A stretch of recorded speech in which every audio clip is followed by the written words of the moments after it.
તો 1954માં જ્યારે સ્વતંત્ર ભારતના પ્રથમ કુંભ મેળાનું આયોજન પ્રયાગરાજની અંદર થયેલું અને તે વખતે પ્રધાનમંત્રી જવાહરલાલ નહેરુ આ કુંભ મેળામાં ગયા હતા અને એવા સમાચાર ફેલાયા કે પ્રધાનમંત્રી જવાહરલાલ નહેરુ કુંભ મેળામાં આવી રહ્યા છે એટલે લોકોના ટોળે ટોળા ભેગા થયા અને બહુ મોટી ભીડ નહેરુને જોવા માટે ઉમટી પડી।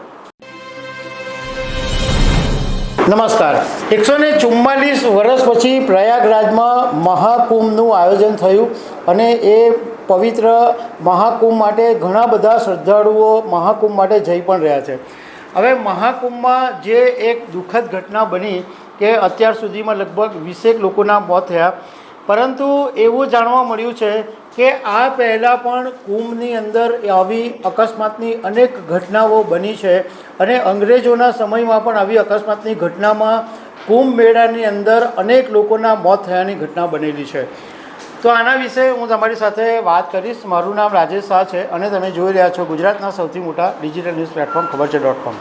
પ્રયાગરાજના મહાકુંભમાં જે ઘટના બની એ પહેલાં બી આવી ઘટનાઓ કુંભ મેળાની અંદર બની ચૂકી છે।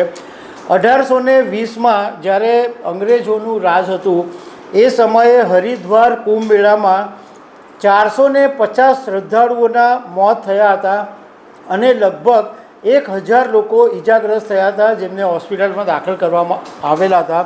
એટલી પડાપડી 1820માં થયેલી। એ પછી 1840માં પ્રયાગરાજનો કુંભ મેળો થયેલો, એમાં પણ ભાગદોડની અંદર 50 લોકોના મોત થયા હતા। 1906ની અંદર પણ પ્રયાગરાજના કુંભ મેળાની અંદર 50 લોકોના મોત થયા હતા।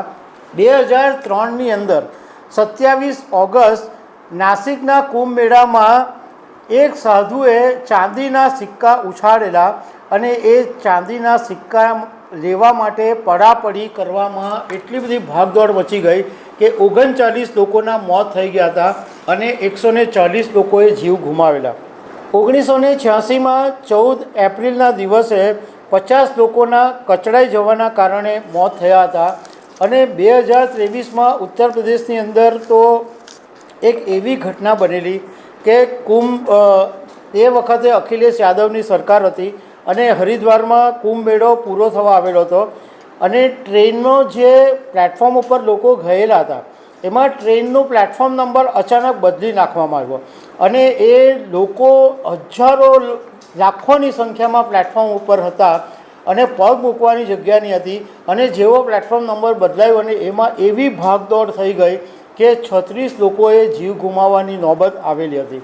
પરંતુ અત્યાર સુધીમાં કુંભ મેળામાં સૌથી વધારે મોત થયા હોય તો 1954માં જ્યારે સ્વતંત્ર ભારતના પ્રથમ કુંભ મેળાનું આયોજન પ્રયાગરાજની અંદર થયેલું અને તે વખતે પ્રધાનમંત્રી જવાહરલાલ નહેરુ આ કુંભ મેળામાં ગયા હતા અને એવા સમાચાર ફેલાયા કે પ્રધાનમંત્રી જવાહરલાલ નહેરુ કુંભ મેળામાં આવી રહ્યા છે એટલે લોકોના ટોળે ટોળા ભેગા થયા અને બહુ મોટી ભીડ નહેરુને જોવા માટે ઉમટી પડી।